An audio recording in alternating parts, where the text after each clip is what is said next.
kapansanan ay hindi reason yan. At huwag mong gawing excuses. Binigay sa ni God yan dahil alam niyang kaya mong magpatuloy sa hamon ng buhay. Tingnan niyo si Kuya, panoorin niyo mga kaibigan.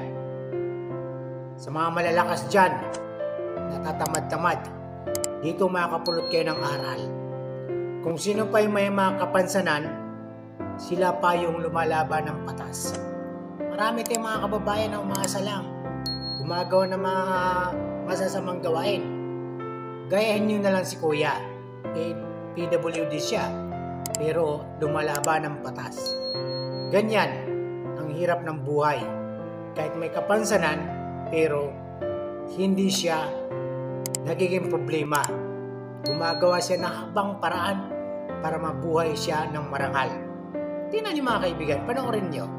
Ito yung dapat tularan ng mga kababayan natin na umaasa lang at gumagawa ng mga kababalaghan.